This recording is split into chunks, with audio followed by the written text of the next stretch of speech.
Cuentos Populars Catalans by Andrew Lang.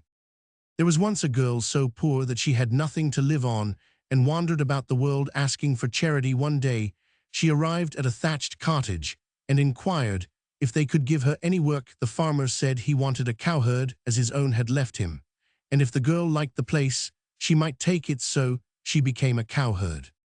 One morning she was driving her cows through the meadows when she heard near by a loud groan that almost sounded human. She hastened to the spot from which the noise came, and found it proceeded from a lion who lay stretched upon the ground. You can guess how frightened she was, but the lion seemed in such pain that she was sorry for him and drew nearer and nearer till she saw he had a large thorn in one foot. She pulled out the thorn and bound up the place, and the lion was grateful and licked her hand by way of thanks with his big rough tongue. When the girl had finished, she went back to find the cows, but they had gone, and though she hunted everywhere she never found them, and she had to return home and confess to her master, who scolded her bitterly and afterwards beat her. Then he said, "Now you will have to look after the asses." So every day she had to take the asses to the woods to feed, until one morning, exactly a year after she had found the lion, she heard a groan, which sounded quite human. She went straight to the place from which the noise came, and to her great surprise beheld the same lion stretched on the ground with a deep wound across his face. This time she was not afraid at all, and ran towards him, washing the wound and laying soothing herbs upon it. And when she had bound it up, the lion thanked her in the same manner as before. After that she returned to her flock, but they were nowhere to be seen. She searched here and she searched there, but they had vanished completely. Then she had to go home and confess to her master, who first scolded her and afterwards beat her. "Now go," he ended, "and look after the pigs." So the next day she took out the pigs and found them such good feeding grounds that they grew fatter every day. Another year passed by, and one morning, when the maiden was out with her pigs, she heard a groan which sounded quite human. She ran to see what it was, and found her old friend the lion wounded through and through, fast dying under a tree. She fell on her knees before him and washed his wounds one by one and laid healing herbs upon them, and the lion licked her hands and thanked her and asked if she would not stay and sit by him, but the girl said she had her pigs to watch, and she must go and see after them. So she ran to the place where she had left them, but they had vanished, as if the earth had swallowed them up. She whistled and called, but only the birds answered her. Then she sank down on the ground and wept bitterly, not daring to return home until some hours had passed away. And when she had had her cry out, she got up and searched all up and down the wood, but it was no use. There was not a sign of the pigs. At last she thought that perhaps if she climbed a tree she might see further, but no sooner was she seated on the highest branch than something happened which put the pigs quite out of her head. This was a handsome young man who was coming down the path, and when he had almost reached the tree he pulled aside a rock and disappeared behind it. The maiden rubbed her eyes and wondered if she had been dreaming. Next she thought, "I will not stir from here till I see him come out and discover who he is." Accordingly she waited, and at dawn the next morning the rock moved to one side and a lion came out. When he had gone quite out of sight, the girl climbed down from the tree and went to the rock, which she pushed aside and entered the opening before her. The path led to a beautiful house. She went in, swept and dusted the furniture, and put everything tidy. Then she ate a very good dinner, which was on a shelf in the corner, and once more clambered up to the top of her tree. As the sun set, she saw the same young man walking gaily down the path, and as before he pushed aside the rock and disappeared behind it. Next morning out came the lion. He looked sharply about him on all sides, but saw no one, and then vanished into the forest. The maiden then came down from the tree and did exactly as she had done the day before. Thus 3 days went by, and every day she went and tidied up the palace. At length, when the girl found she was no nearer to discovering the secret, she resolved to ask him. And in the evening, when she caught sight of him coming through the wood, she came down from the tree and begged him to tell her his name.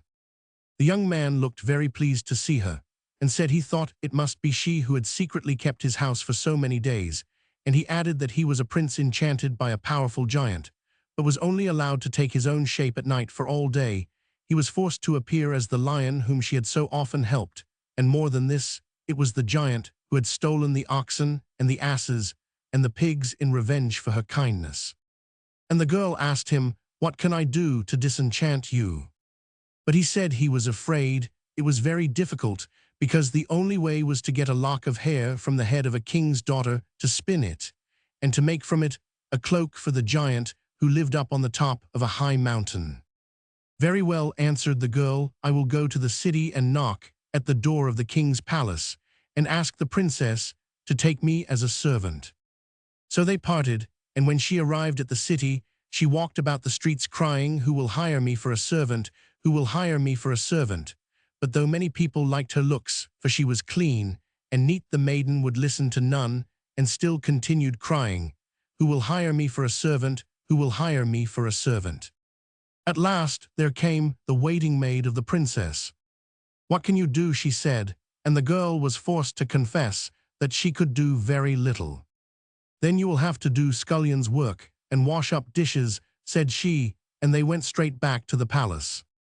Then the maiden dressed her hair afresh and made herself look very neat and smart, and everyone admired and praised her till by and by it came to the ears of the princess, and she sent for the girl, and when she saw her and how beautifully she had dressed her hair, the princess told her she was to come and comb out hers. Now the hair of the princess was very thick and long, and shone like the sun, and the girl combed it till it was brighter than ever. And the princess was pleased, and bade her come every day and comb her hair, till at length the girl took courage and begged leave to cut off one of the long thick locks. The princess, who was very proud of her hair, did not like the idea of parting with any of it, so she said no, but the girl could not give up hope, and each day she entreated to be allowed to cut off just one tress. At length the princess lost patience, and exclaimed, "You may have it, then, on condition that you shall find the handsomest prince in the world to be my bridegroom."